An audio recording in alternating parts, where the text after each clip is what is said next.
સંધાન all Gujarat integrated classroom સેટેલાઇટના માધ્યમથી જોડતી કડી એટલે સંધાન। साथियों नमस्कार। संधान के हिंदी व्याख्यान माला के अंतर्गत आज हम तार सप्तक और प्रयोगवाद पर चर्चा करेंगे। हिंदी कविता के अंतर्गत तार सप्तक एक महत्वपूर्ण कड़ी के रूप में याद किया जाता है। इस शब्द को अगर हम देखें तार सप्तक, तो यह एक संगीत की शब्दावली है। संगीत में 3 सप्तक माने जाते हैं, मंद्र, मध्य और तार। तार यानी चरम उत्कर्ष। तार में स्वरों की ऊंचाई, उनकी तीव्रता बढ़ी होती है और इसके साथ सप्तक शब्द जुड़ा हुआ है। सप्तक यानी 7। 7 अंक को हमारी भारतीय परंपरा में विशेष महत्व दिया जाता है। सप्ताह के 7 दिन होते हैं। 7 ऋषियों की बात की जाती है। विवाह में 7 फेरे लिए जाते हैं। सूर्य की किरणों में 7 रंग को महत्व दिया गया है, बैनी आह पिनाला जिनको कहते हैं। या इसी प्रकार संगीत में भी 7 सुरों की बात की जाती है। प्रयोगवाद के दौर में, या कह लें कि छायावाद और प्रगतिवाद के बाद, अज्ञेय के नेतृत्व में तार सप्तक में इस परंपरा को हम देखते हैं।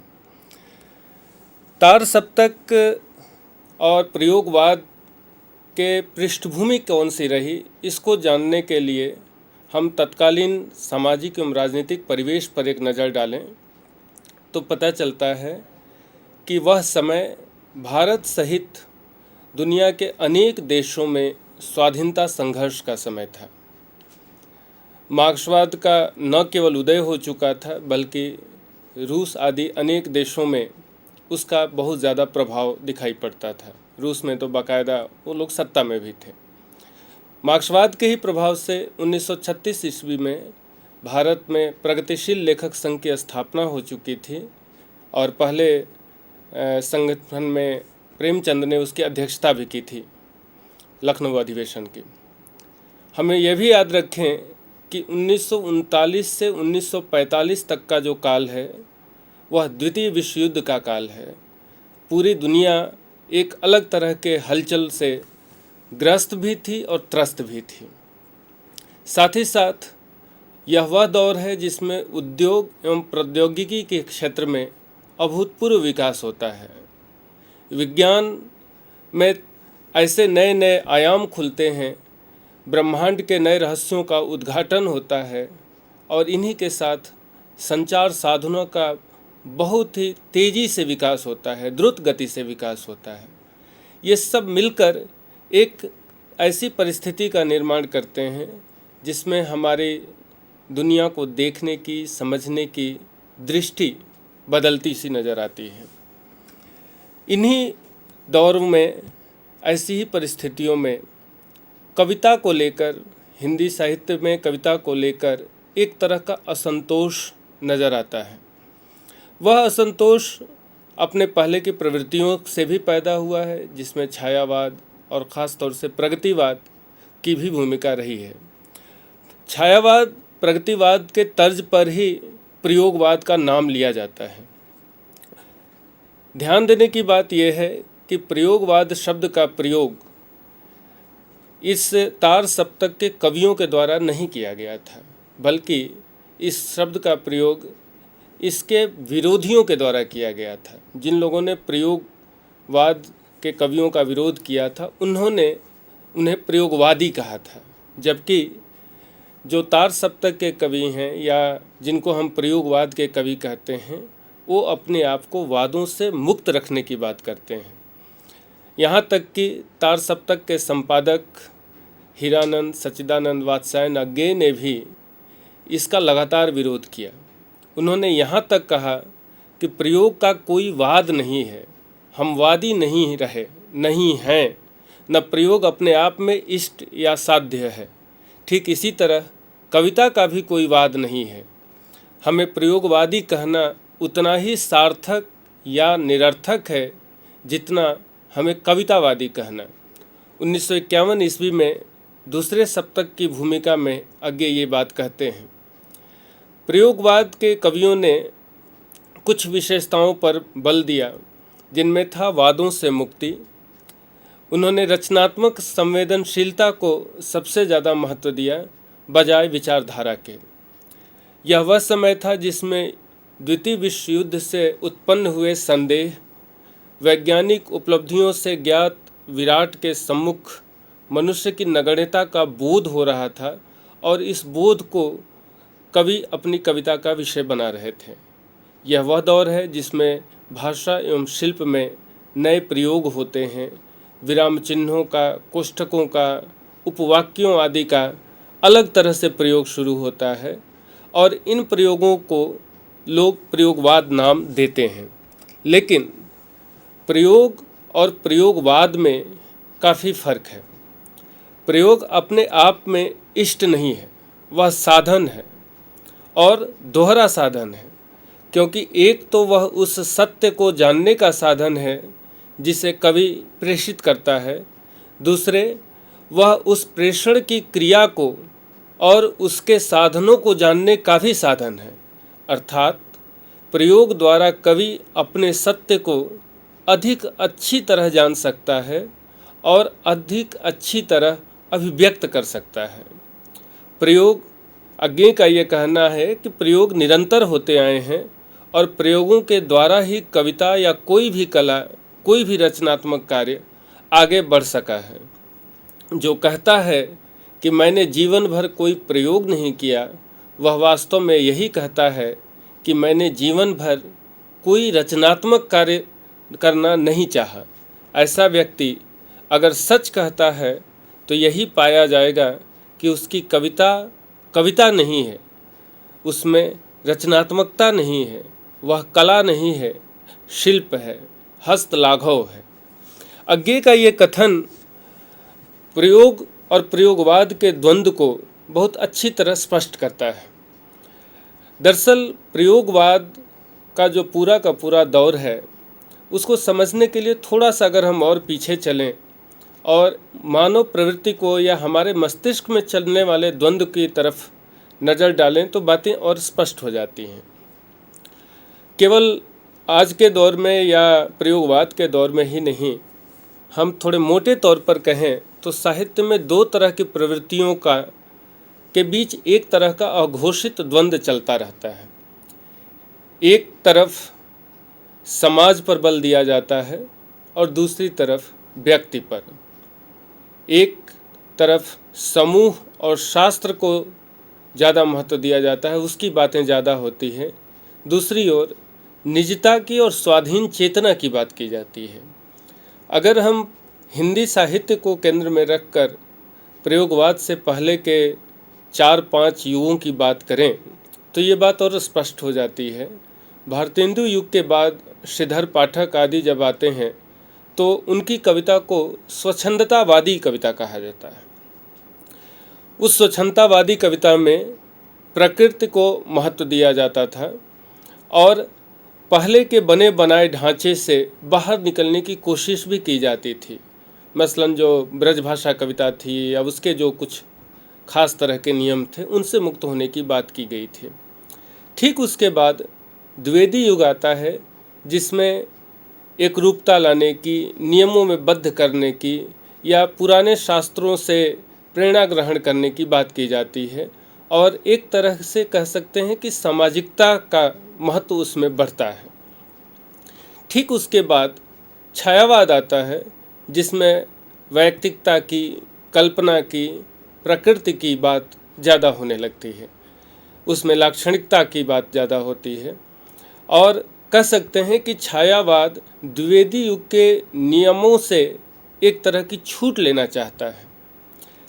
उस वैयक्तिकता या निजता की बात के बरक्स हम पाते हैं कि ठीक छायावाद के बाद प्रगतिवाद आता है और प्रगतिवाद में सामाजिक यथार्थ को सबसे ज़्यादा महत्व दिया जाता है। प्रकृति के उपयोगी पक्ष को महत्व दिया जाता है, जिसमें केदारनाथ अग्रवाल चना को देखते हैं या गेहूं को देखते हैं या पानी को देखते हैं तो वो समाज के प्रसंग में उसे देखते हैं।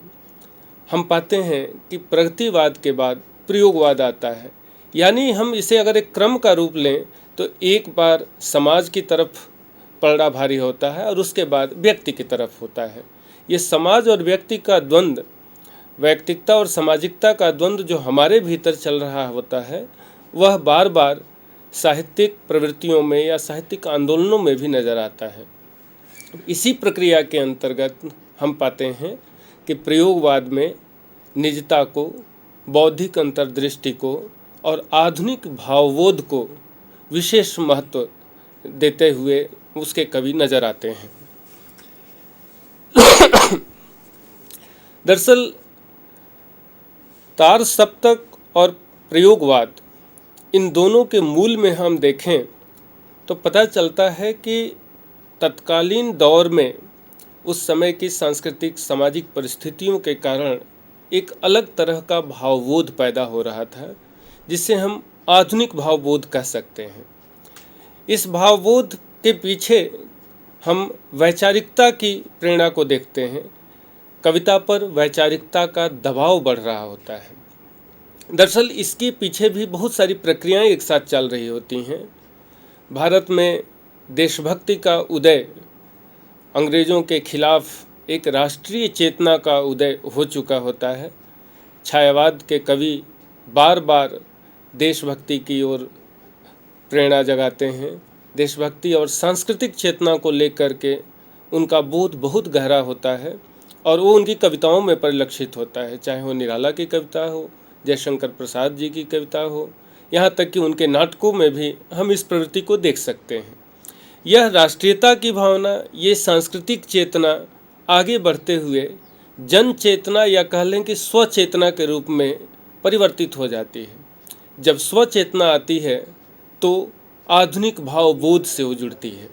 वो अपने समय को देखने की, अपने समय को विश्लेषित करने की प्रक्रिया से गुजरती है और यह इस प्रक्रिया का उस दौर की कविता पर भी प्रभाव पड़ता है। यही कारण है कि कविता पर वैचारिकता की मात्रा बढ़ती जाती है, जो आगे चलकर गद्य कविता के रूप में सामने नजर आने लगती है। उस दौर में जो अभिव्यक्ति पाने की छटपटाहट है और पुरानी अभिव्यक्ति से अलग होने की छटपटाहट है, वह अज्ञेय के पूरे मंडल में या कह सकते हैं कि तार सप्तक के सभी कवियों में किसी न किसी रूप में नज़र आता है। अगर हम कुछ और विशेषताओं पर नज़र डालें तो हम कह सकते हैं कि प्रयोगवाद से संबंधित सभी कवि एक नई सृजनात्मक ऊर्जा के लिए संघर्ष करते नजर आते हैं। यह संघर्ष अभिव्यक्ति के स्तर पर भी है, भावबोध के स्तर पर भी है और परंपरागत प्रणालियों से मुक्त के स्तर पर भी है। इस भावबोध के ही कारण और भी जो पीछे की घटनाएं हैं, जिसमें सबसे बड़ी घटना तो द्वितीय विश्व युद्ध है। द्वितीय विश्व युद्ध कई मामलों में कह सकते हैं कि पूरे भारतीय ही नहीं, वैश्विक परिवेश में एक अलग तरह की हलचल पैदा कर देता है।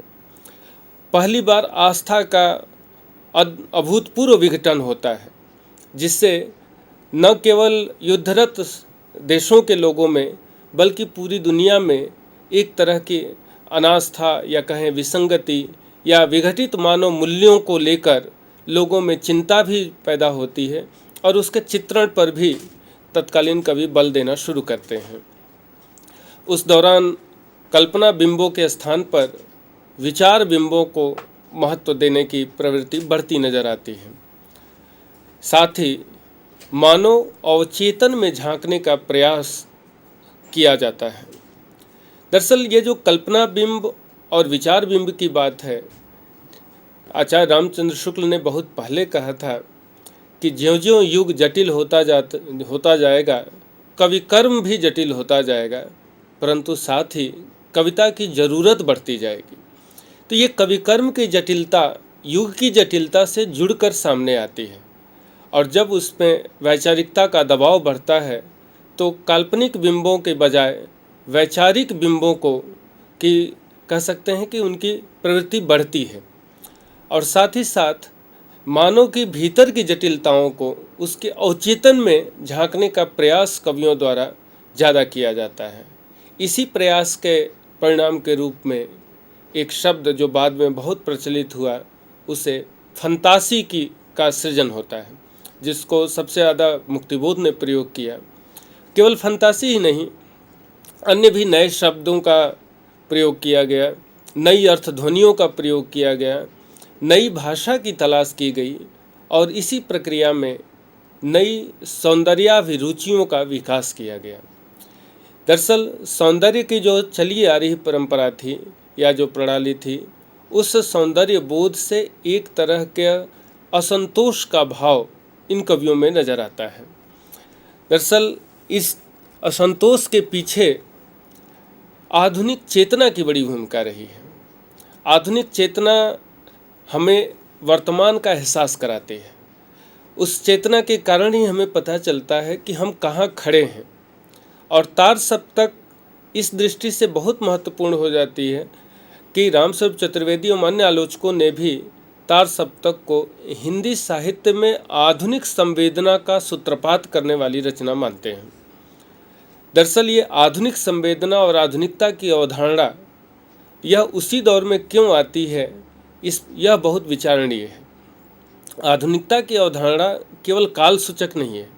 आधुनिकता शब्द से ऐसा लगता है कि आज की बात की जा रही है, परंतु आधुनिकता प्रवृत्तिवाचक भी है और इससे एक मूल्य का बोध भी जुड़ा रहता है। आधुनिकता के साथ हमेशा मूल्य जुड़ा रहता है। कह सकते हैं कि इतिहास की प्रक्रिया को समझकर उसकी गति को तीव्र करने का सजग मानवीय प्रयास आधुनिकता का एक लक्षण है। हम हर क्षण हर समय चल रहे होते हैं। कह सकते हैं कि आज से 500-700 वर्ष पहले भी हम आधुनिक थे, लेकिन एक ऐसे दौर में जब यह चलने की गति या परिवर्तन की गति या बदलाव को पाने की गति में तीव्रता आ जाती है, या हमारे भीतर एक ऐसी चेतना आती है जो कहती है कि